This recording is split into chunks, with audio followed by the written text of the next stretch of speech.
안녕하세요. 이번 시간에는 마이크로튜블에 대해 복습을 하고 이뮤노미 국내 상장 계획에 대해 뉴스 기사를 같이 보도록 하겠습니다. HLB가 오아시미아로부터 판권을 획득한 게 아필리아죠. 그 아필리아는 파클리탁셀 개량 신약입니다. 파클리탁셀의 작용 기전은 세포 분열을 할 때 필요한 미세소관 마이크로튜블이 있는데 이게 분리되는 과정을 방해함으로써 요거 증식을 억제를 하는 기전을 가지고 있습니다. 마이크로튜블은 세포 안에 있을 때 골격을 유지하는 것을 돕기도 하고요. 세포 분열 시에는 염색체와 결합해서 염색체가 나눠지는 것을 돕기도 하기 때문에 세포 분열에 역할을 하고 있습니다. 그래서 방추체, 방추극체와 여러가지 미세소관으로 구성되어 있고요. 파클리탁셀이 바로 이 부분에서 작용을 하는 겁니다. 그리고 세포 분열에 대해서도 얘기를 했었는데요. 체세포 분열이 있고 생식세포 분열이 있다고 했고요. 그 다음에 분열도 핵 분열이 있고 세포질 분열이 있다고 했는데 이거는 각각 독립적으로 일어나고요. 특히 우리가 이제 체세포 분열 중에 같은 유사 분열이랑 같은 겁니다.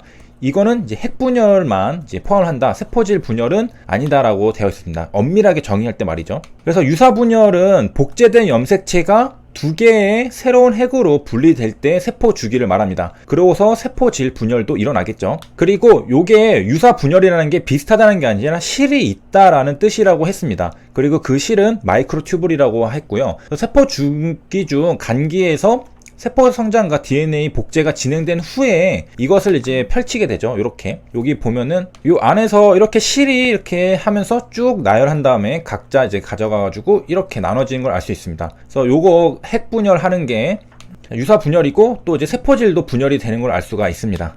저 이제 마이크로튜블에 대해서는 이제 1970년대 이전에는 알지 못했는데요. 그래서 세포 내에는 화학 물질들이 무작위적으로 섞여서 돌아다니고 있다고 생각했습니다. 근데 전자현미경으로 보니까 세포 내 물질 수송 등의 세포 골격이 작용하여 정교한 물질 소송을 하고 있다는 것이 알려졌는데 이게 미세소관. 이렇게 생겼고요. 이게 안에가 동그랗게 해서 비어 있습니다. 관으로 생겼고 알파 튜블린이랑 베타 튜블린이 이렇게 해가지고 연결이 되어 있고 그 다음에 여기 밑에 보면요 감마 튜블린이라는 게 있죠. 그래서 말단에서는 이게 말단이거든요. 미세소관이 분해되지 않도록 캐핑 단백질이 있다고 합니다. 그래서 감마 튜블린 단백질이 결합해서 단단한 기반을 형성한다 라고 되어 있고요. 그래서 이런 식으로 이렇게 지탱을 해준다라는 것을 알 수가 있습니다. 우리가 이제 또 같이 볼 거는 미세소관, 중간섬유, 미세섬유 이렇게 있는데요. 얘네들도 마찬가지로 세포 내 물질 이동, 세포 골격을 구성하는 섬유입니다. 미세섬유. 이름이 비슷해져. 미세섬유, 미세소관. 그래서 다른 거고요. 구성하는 것도 단백질도 달라요. 그래서 미세소관은 아까 튜블린이라고 했죠. 알파, 베타, 감마 튜블린. 미세섬유 같은 경우에는 액틴이라는 단백질로 구성이 됩니다. 마이크로튜브로 복습을 했고요. 최근에 HLB 관련 뉴스들이 진짜 한 3-4개씩 계속 나오는데 굉장히 많은 뉴스들이 나오고 있습니다. 여태까지 됐던 것들이랑 그 다음에 앞으로 할 전망들에 대해서도 굉장히 많이 말해주고 있는데 그 중에 하나가 요거 이뮤노미 국내 상장 계획입니다. 그래서 이거는 뉴스 기사가 서울 강남에 사무소를 개설하면서 같이 나온 거거든요. 이뮤노믹이 지금 한국으로 상륙했다라는 현재 정보, 서울 강남에 사무소 개설한 거 플러스 이제 미래에는 국내 상장을 계획하고 있다라는 것을 알려줬습니다. 그래서 이제 HLB랑 이뮤노믹은 서로 양사 협업 관계를 구축해 나간다라고 했고요. 그 다음에 아시아 환자들에게도 확대 적용할 거다. 그리고 이제 국내 주식 시장에 상장시키겠다는 말은 HLB 관계자가 말한 게 아니라 HLB 지역주 부사장이 직접 말을 한 겁니다. 그래서 자기 이름이랑 전부 다 공개가 돼서 이렇게 나왔죠. 이제 어느 정도 책임을 지겠다라는 그런 거라고 볼 수가 있겠고, 그 다음에 이제 파이프라인을 보면은 ITI 1000 같은 경우는 임상 이상을 진행 중이고 ITI 1001 같은 경우에는 프리 IND 미팅을 가졌습니다.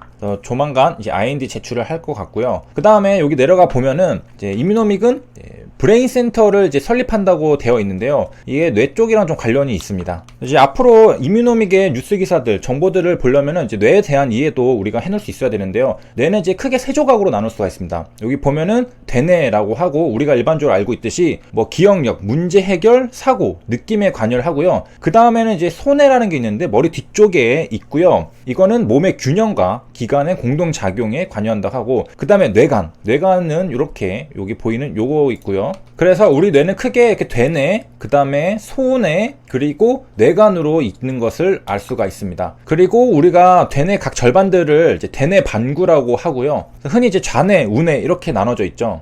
이제 대뇌를 일단 먼저 보면요, 뭐 전두엽, 후두엽 이렇게 있고, 대뇌 여기 두정엽도 있어요, 얘네들도.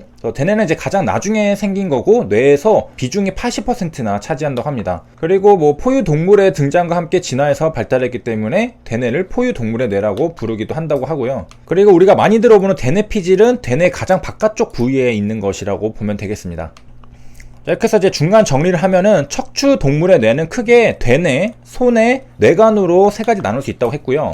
그 위치는 각각 여기 대뇌, 뒤에 있는 소뇌, 그리고 뇌간 이렇게 있습니다. 이렇게 단면인데 이쪽이 앞이고 여기 소뇌가 있고 대뇌가 있는 것을 확인할 수 있고요. 그 다음에 이제 대뇌 같은 경우에는 대뇌 반구와 간뇌로 나눌 수 있습니다. 이 두 가지로 나눌 수가 있는데 이제 바로 간뇌가 여기 있는 요겁니다. 간뇌가 요거고요. 또 이 간뇌는 시상이랑 시상하부로 나눌 수가 있습니다. 요거 시상이고요. 그 다음에 여기 시상하부.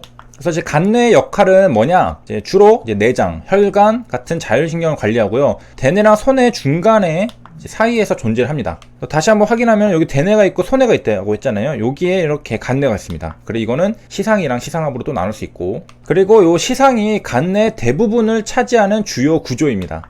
그래서 이제 요게 간뇌 시상이라고 했죠. 이 시상의 역할은 뭐냐? 일단 이름이 그 한국말로는 시상인데 이게 보일시자를 썼습니다. 왜 보일시자를 썼냐라는 것은 눈에서 출발한 시신경이 연결된 지점이기 때문에 시상이라는 말이 붙었습니다. 여기서 우리가 유추할 수 있듯이 시상은 이제 후각을 제외한 모든 감각, 시각도 당연히 포함이죠.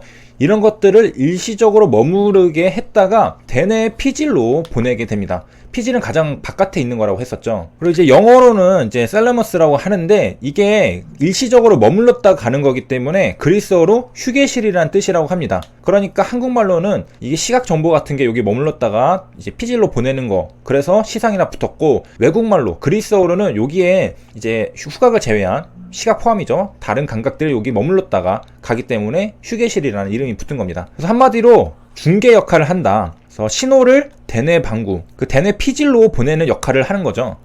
그리고 여기서 이제 헷갈리면 안 되는 것은 우리가 간뇌를 보고 있는데 이 뇌간이라는 것은 또 다른 겁니다. 그래서 우리 뇌는 세 조각, 대뇌, 소뇌, 뇌간으로 나눠지는데 우리가 보고 있는 간뇌는 대뇌의 또 종류입니다. 그래서 대뇌는 두 가지로 크게 나눌 수 있는데 대뇌 반구랑 간뇌라고 이렇게 나눌 수 있는 거고요. 그러니까 우리가 봤던 시상, 시상하부, 이게 간뇌라고 하는데 이 간뇌도 대뇌 방구랑 합쳐서 대뇌라고 부르는 겁니다. 그다음에 2차원 그림으로 이제 다시 보면요, 여기 대뇌라고 적혀 있고 간뇌라고 이렇게 있죠. 얘가 간뇌고, 간뇌는 또 이제 두 가지로 나눌 수 있다고 했죠. 여기 시상이랑 여기 밑에 시상하부 이렇게 두 가지로 나눌 수 있고, 이것도 다 합쳐서 대뇌입니다. 대뇌 방구 플러스 간뇌가 대뇌다. 그리고 소뇌가 있고, 그래서 정리를 하면 대뇌, 소뇌, 뇌간으로 나눌 수 있고, 이 대뇌가 대뇌 방구, 간뇌로 나눌 수 있다. 그리고 이제 간뇌는 시상이랑 시상하부로 나눌 수 있다고 했는데, 시상은 이제 대뇌 피질로 가는 감각기 흥분을 중계를 하고 일시 휴게소라고 할 수 있고요. 여기서는 이제 후각은 빼고 뭐 다른 시각 같은 것들을 이제 보내고, 시상하부 같은 경우에는